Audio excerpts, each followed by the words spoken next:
Hello, it's Royce Rosewood, host and storyteller of Sphere Hoppers.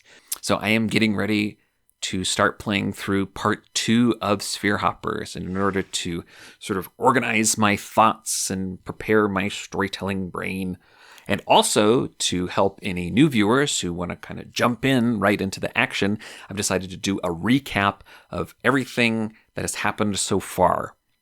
Of course, I can't say everything because it's been a complicated story. It started out as 5 different solo RPG campaigns. That was Keyforge, Secrets of the Crucible, Troika, GOZR, Thousand-Year-Old Vampire, and Starforged, which I then decided to merge all together into an interconnected universe. Dragog is a mathemologist, someone who studies the underlying mathematical nature of reality. He believes that the sphere of the gods, the place, the planet where the gods reside, is a physical place in space. And if he can calculate it, he can locate it, and he can go there. For this belief, he has been laughed out of academia and is taken to a life of adventuring. His quest leads him to the city of Troika, where he is hired by the wizard Mykonet the Mad. Mykonet also hires a fresh out of the guild assassin on her very first adventure, Goldbone. And Dragog and Goldbone are given the task of finding a balloon beast egg. Through the course of their adventures and misadventures, they are led to the giant tree village of GOZR, where Dragog happens to be from, and it's being plagued by the frost bug. The 2 adventurers, along with help from Pointage, a winged dwarf, and Magnaza, a wizard hunter who is ready to retire and become a dancer, defeat the frost bug, and they take its treasure. Among its treasure are 3 strange orbs with galaxies swirling inside of them. These 3 orbs are given to 1, Magnaza, 2, Goldbone, and 3, Pointage, and Dragog takes more of the gold part of the treasure. The adventurers part ways to go do their own things. So all of those things I've described so far was a very brief and leaving out a lot of details version of the Troika campaign. Sphere Hoppers begins with Dragog visiting the lost library of Diaprise, where in his adventures he has earned a favor from the librarian Browdana. Browdana has been consumed by an Elzabo, a voice-stealing bear-like beast, but due to a protective spell, her consciousness has now taken over the beast and she is living the life of a beast and trying to manage this library. Dragog asks about the sphere of the gods, and Browdana says that for a question like that, they may have to go to the Stygian library, an interdimensional library that connects libraries on many different worlds. It's going to be dangerous, so Dragog hires some help in the form of a questing knight by the name of Suvara, who is on her own quest to collect merit badges from as many different gods as she can. By doing a favor or a task for a god, she gets a merit badge and she wears them on her sash. Dragog, Browdana, and Suvara enter the Stygian library. While there, they meet adventurers from another world, 2 strange goblin-like creatures called Goos, one Goose wizard named Cam, and a Goose peacemaker that can shoot laser beams out of their eyes named Zamzes. They have had their own adventure in the GOZR campaign, and they have a strange orb with a galaxy swirling in it that has started to make music, and they want to learn more about it. Dragog, of course, recognizes this and think that's pretty strange that the same thing exists on 2 different worlds, at least. The parties join forces, and they fight their way through the Stygian library, including an encounter in a magical planetarium where Browdana tries to turn back time to undo her beastly transformation, but it doesn't work, and she ends up in the same body again. But because of this, Dragog vows that if they ever encounter a cure or a solution to this problem, he will help her transform back to her original form.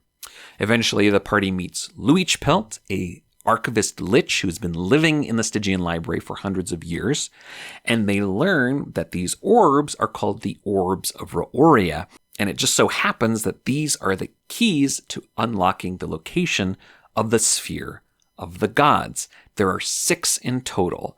So Dragog knows where 3 of them are, and Cam has 1, so that's 4. There are 2 more that are still a mystery. It seems like Luichpelt is going to help the party, but then turns and betrays the party and tries to take the orb for himself. The party escapes back to the sphere of Troika. They part ways with Browdana, who still has to take care of the library, and Dragog, Zuvara, Cam, and Zamzes are in need of a ship in order to hop between the spheres and find the other orbs. They find a ship owned by a tiny bird chef named Krisnan, who is semi-retired and practices a kind of performative cooking called hypermoja. Krisnan is kind of a hermit and running away from his own quest, which involves Shiosa, the petty god of brittleness, and a possessed crystal king. The party agrees to help Krisnan with his quest in exchange for the use of his ship. So now the 5 of them leave the sphere of Troika and hop from sphere to sphere, having a series of adventures. In one of these encounters, and in a disastrous turn of events involving a swarm of undead frogs, Cam, the wizard, is killed, and Zamzes, their star sibling, vows to find a resurrection. In the meantime, Pointage has been the witch in a village called Hyranik on the sphere of Ashwati. He has befriended and healed many of the local residents and has been challenged by the mysterious artificer to create and sell sculptures. While looking for clues about the previous witch, Alalix, who has gone missing, Pointage is drawn into a conflict between 3 gods.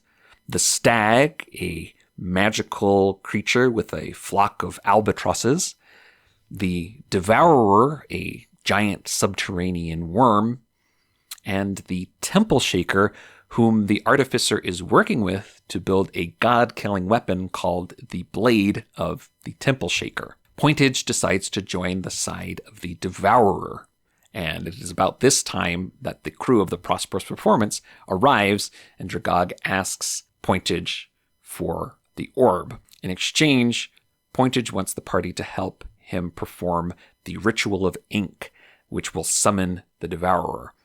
They do this, they summon the Devourer, but the stag comes and kills the Devourer.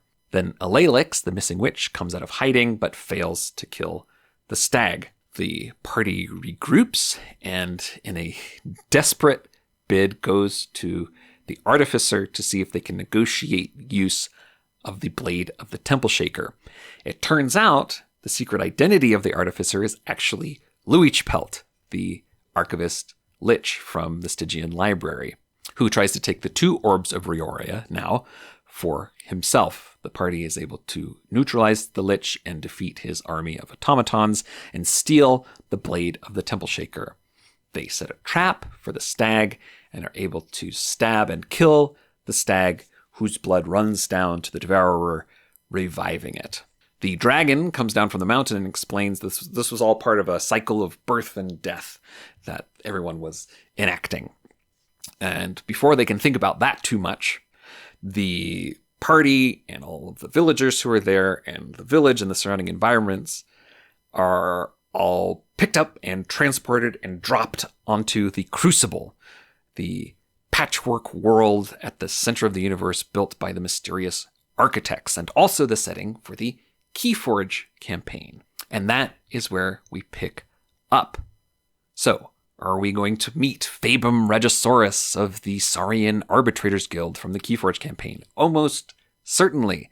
How is the village going to change and adapt now that it's been dropped into this patchwork world where there are other forces and environments at play?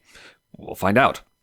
How is the party going to escape an inescapable world? I don't know. We're going to have to play to find out. So hopefully that brings you up to speed, and now you can drop back into episode 16 of Sphere Hoppers and start following along. Thanks so much.